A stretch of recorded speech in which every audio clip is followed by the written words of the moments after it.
Thanks for staying with us. Welcome to the News at 5 on Channels Television. I'm Joka Rogers. Here are the news reports we're tracking for you at this hour. The Minister of Finance and Coordinating Minister of the Economy, Professor Taiwo Oyedele, says the federal government will soon publish a detailed account of how savings from the removal of fuel subsidy and foreign exchange subsidies have been utilized. Professor Oyedele was responding to questions on whether Nigerians are seeing the benefits of the economic reforms introduced by the administration of President Bola Tinubu at the 7th Emerging Markets Forum. He also announced that the ministry is working on a framework to reduce the cost of capital without introducing subsidy in the months to come. It's the second day of the 7th Africa Emerging Markets Forum, where conversation centers around rebuilding economies in the face of global shocks.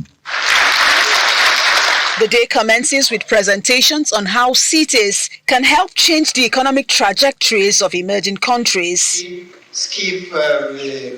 And then deep conversations on Nigeria. Because it affects the price. The World Bank chief economist sets the stage. He raises questions on why poverty and unemployment still persists.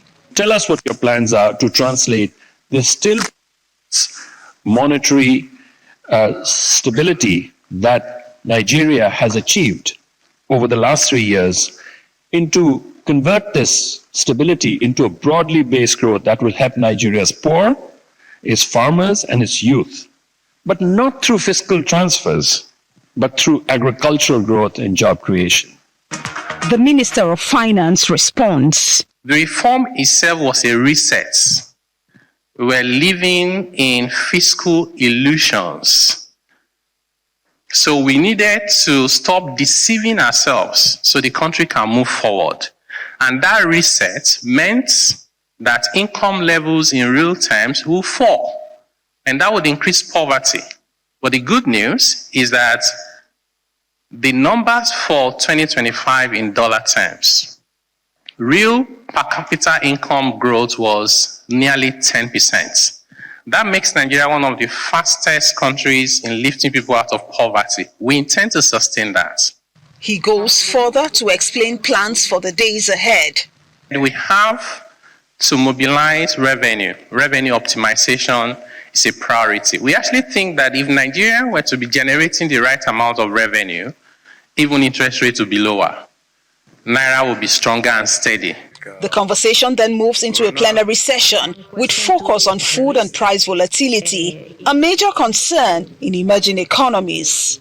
Access to market is actually a precursor to solving some of the problems we have in food, especially when it comes to food inflation. The message is clear. Desperate times calls for desperate measures, and this is one key message policymakers here are looking to take up in the days ahead. Sarah Achimugu, Channels Television News. From the economy to security, joint security operations in Imo State have dealt what authorities describe as a significant setback to the banned Eastern Security Network, following a series of intelligence-led offenses that neutralized key commanders and disrupted the group's operations. Security sources say the coordinated operations led by the Department of State Services in collaboration with other agencies have weakened the network's fighting capacity and contributed to a decline in violent attacks across the state. Among those reportedly killed were 2 suspected commanders known as Maddox and Akajofo during separate raids on identified camps. The operations are also said to have forced surviving members to abandon several hideouts, while residents have acknowledged improved security and called for sustained efforts to eliminate criminal elements and restore lasting peace. Elsewhere, 4 security personnel have been killed while a soldier has been declared missing after a gun battle between security operatives and suspected bandits in Tudunbichi community, Danko Wasagu local government area of Kebbi State. According to the local government chairman, Hussaini Bena, the casualties include 2 forest guards and 2 residents. Mr. Beni however, refuted reports that a soldier was among those killed, clarifying that the soldier was only declared missing. He added that several bandits were neutralized during the confrontation, while others fled the scene with gunshot wounds. The Nigeria Security and Civil Defense Corps, NSCDC, is reinforcing its role in Nigeria's security architecture through improved collaboration with private security operators. In Lagos State, the Corps organized a training workshop focused on intelligence sharing, digitization, and strengthening operational capacity. Meanwhile, in Rivers State, the NSCDC has intensified its crackdown on economic saboteurs with the arrest of 7 suspects over alleged petroleum dealings and vandalism. The NSCDC is strengthening the country's security architecture with a training workshop for private security personnel in Lagos, focusing on intelligence sharing, digitization, and collaboration.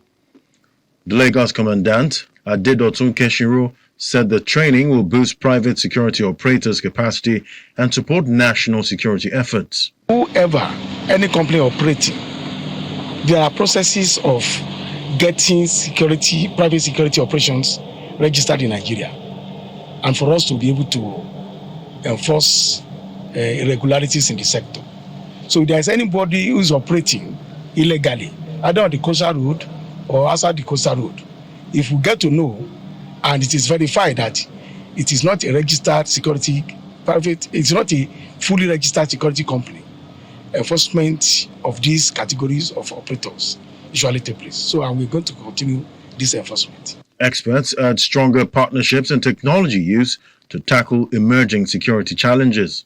We need information where you see people dressed up in uniforms.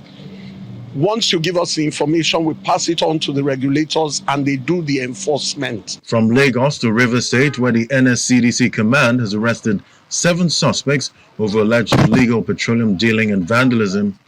The suspects were caught in Onne, Eleme local government area, with a tanker carrying 30,000 liters of petroleum product without valid documents. The Rivers State Commandant, Dennis Rubin, said the arrest followed credible intelligence, reaffirming the Corps' commitment to protecting critical national assets. The NSCDC is committed to protecting critical national assets and fighting economic sabotage. That we are not going to relent. We will continue that fight.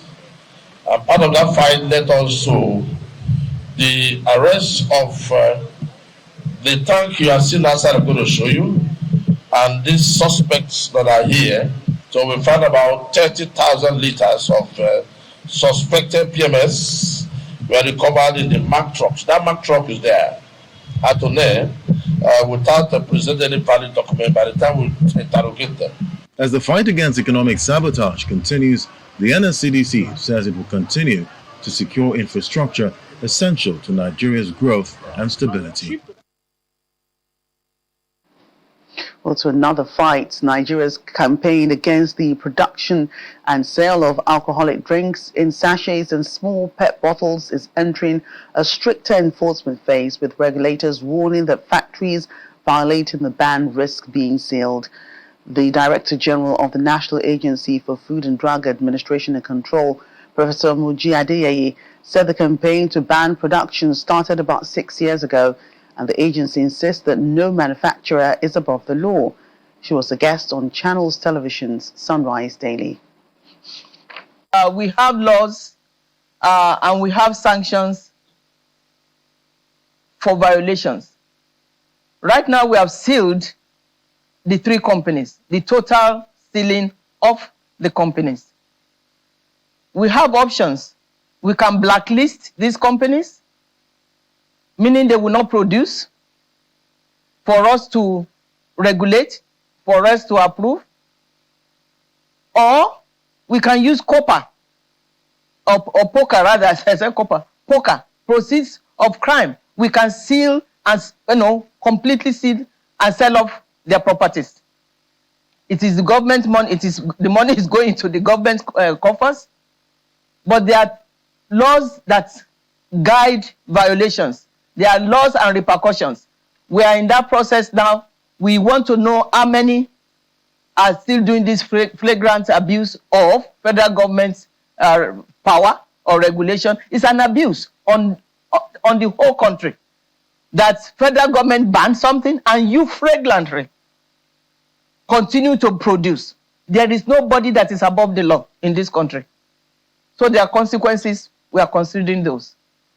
As soon as possible, I will just say, as soon as possible. We are right in the middle of it right now. It's real time, and we want to finish what we have on the ground, and then we will let everybody know.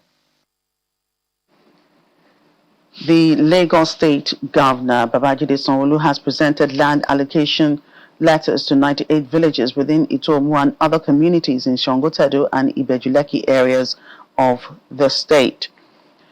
Speaking at the event, Governor Sanwo-Olu said resettlement is to ensure the growth and development of Itomu and its neighboring communities. Our correspondent, Titilayo Aberiowo, reports. Ibeju-Lekki and Ekwe local government areas. It has been in the plan for about 3 decades, a new legal settlement in the eastern part of Lekki. Creating this new area meant displacement for some communities, especially Itomu.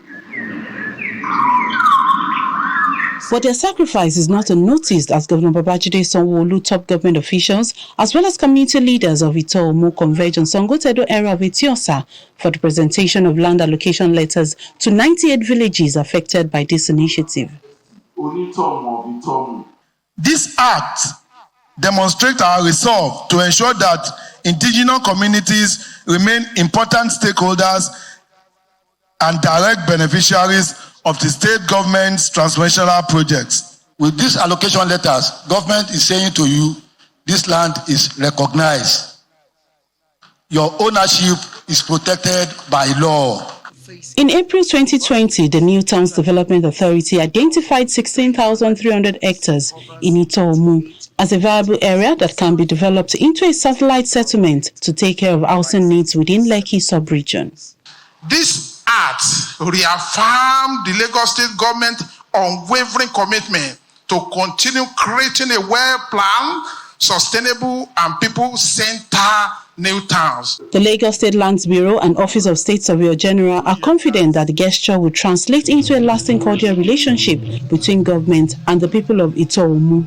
To our community leaders and beneficiaries, I want to encourage you to continue partnering with government to ensure that this initiative translates into lasting peace, orderly physical development, and greater economic opportunities for all. The construction of Itomu Link Road with bridge is also ongoing ahead of the new development in Lekki. Governor Babajide Sanwo-Olu says after 6 years of stakeholder engagement, government is providing the affected communities with secure land that would stimulate economic growth for the state. As this part of the state continues to grow, it is therefore important that development does not leave these communities behind.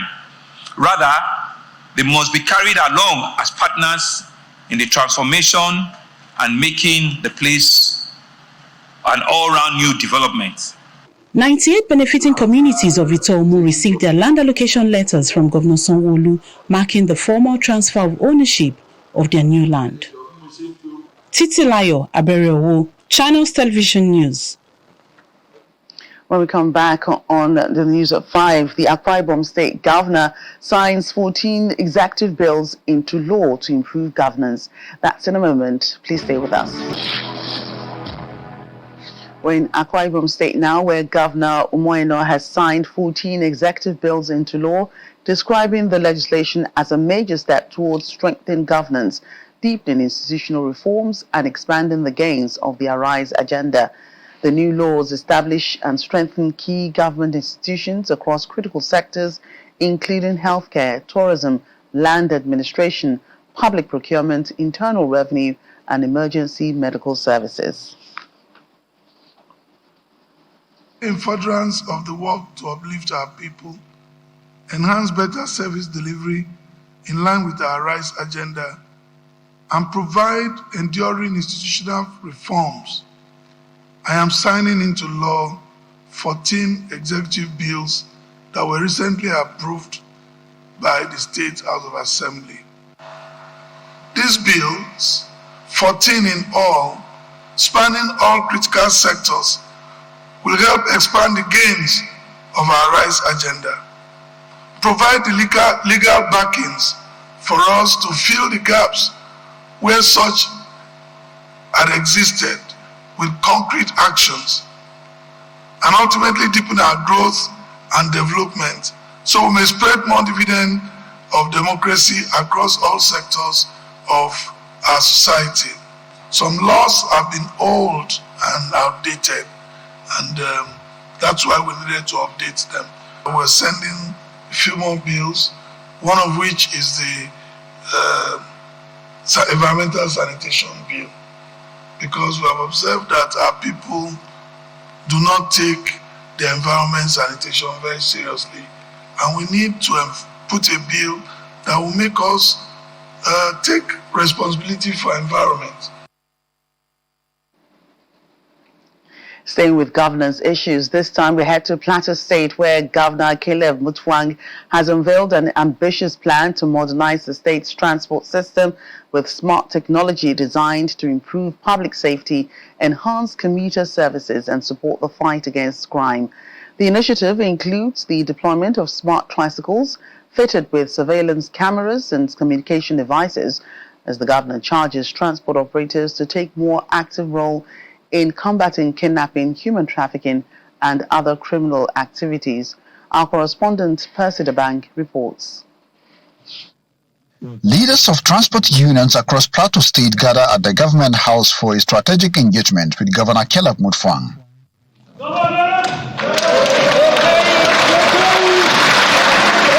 Addressing transport owners, members of the Independent Petroleum Marketers Association of Nigeria, and other stakeholders in the transport sector, the governor described transport operators as critical partners in the state's security architecture, urging them to remain alert, report suspicious movements, and help curb crimes such as kidnapping and the trafficking of young girls. I want you to know that the security of lives and property depends on you largely in the transport sector. I want to pray and to plead with you to continue to make sure that you do not allow yourself to be used as an agent that will lead to somebody's death or destruction. Members of the transport community reiterate their commitment to supporting government efforts to strengthen security, improve transport services, and grow the state's economy. His Excellency knows about your plight. Already there is a plan for His Excellency to order electric cars and electric tricycle and cars. And very soon the sector will be empowered. Other union leaders describe transportation reforms in Plateau State as a positive step towards a safer, more organized and modern transport system. We endorse you, and we said nothing will deter us from getting you back to the office as our governor, and this is going to do. We are saying with these numerous members here, you don't have any cause to worry, because by the way of it, by and large, your campaign is secured. In addition to the reforms, the governor promises to simplify vehicle registration, consider fertilizer support for transport operators who are also farmers, and appoint more special assistants from the transport sector to deepen collaboration between government and industry stakeholders. Percy Dabang, Channels Television News. President Bola Tinubu, represented by the Minister of Defense, General Christopher Musa, alongside other officials, including Governor Alex Oti, former President Olusegun Obasanjo, and other eminent Nigerians, have called for renewed commitment to national unity and patriotism as Abia State marks its 60th memorial anniversary and the anniversary of the country's first military head of state, Major General Johnson Thomas Aguiyi-Ironsi.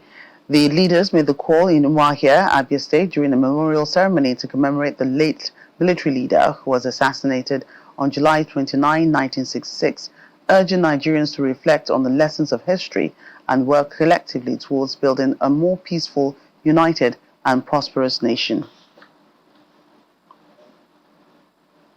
Mahia, the Abia State capital, comes alive as dignitaries from across the country, including the Minister of Defense, General Christopher Musa, former First Lady, Dame Patience Jonathan, and other distinguished guests gathered to commemorate the 60th memorial anniversary of Nigeria's first military head of state, Major General Johnson Thomas Aguiyi-Ironsi.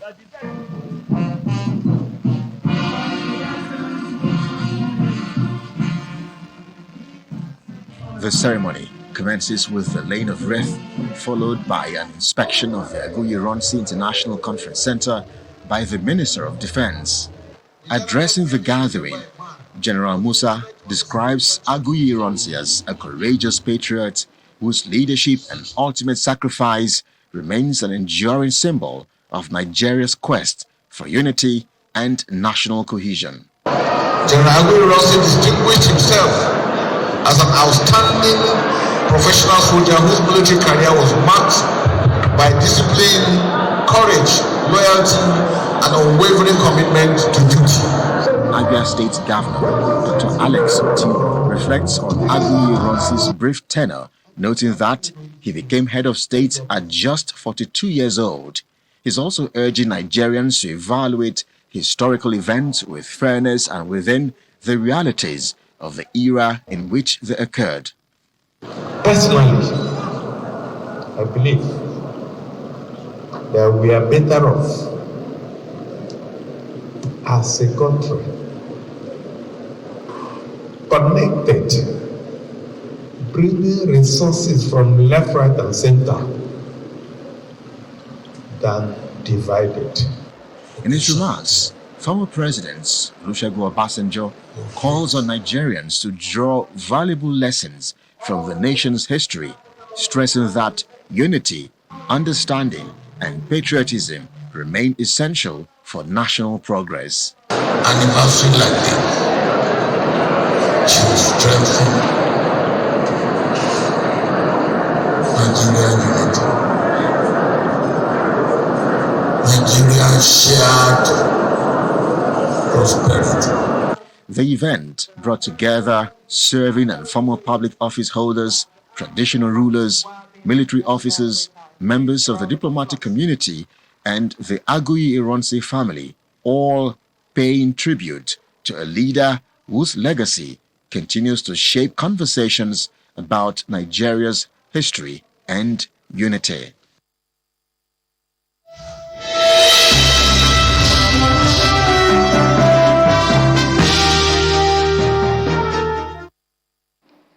Business news: the Securities and Exchange Commission has commenced full electronic registration for Nigeria's capital market, marking a major step in digitization of the regulatory processes.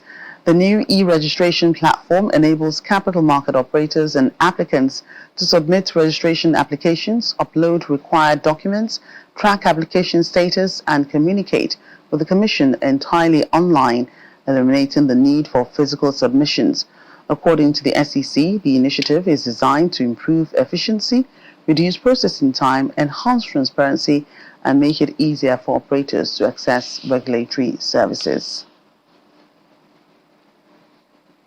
The Federal Competition and Consumer Protection Commission and the Lagos State Consumer Protection Agency are ramping up efforts to strengthen consumer protection and promote fair business practices.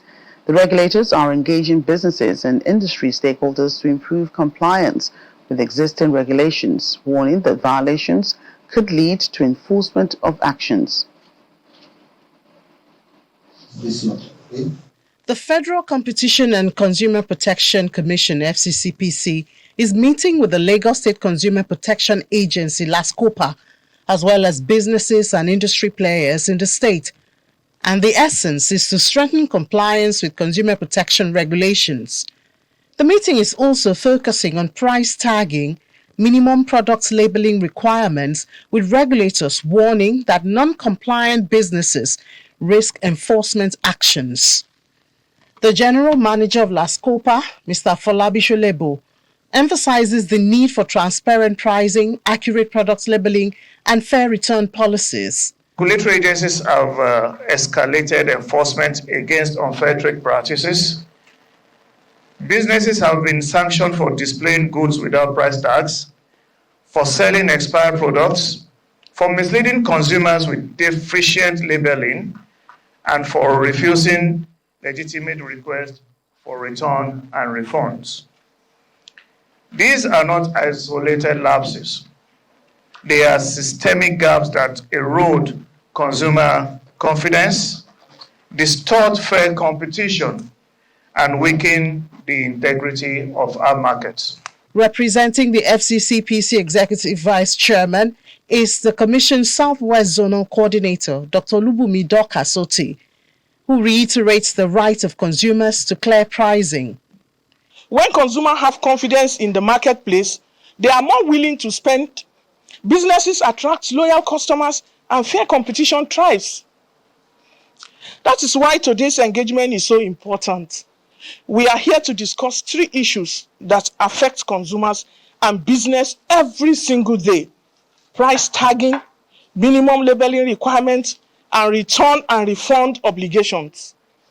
This may seem like ordinary aspect of doing business, but they play a vital role in building confidence in the marketplace. The organizers say this is part of a broader effort to enhance consumer protection and market fairness across Lagos State.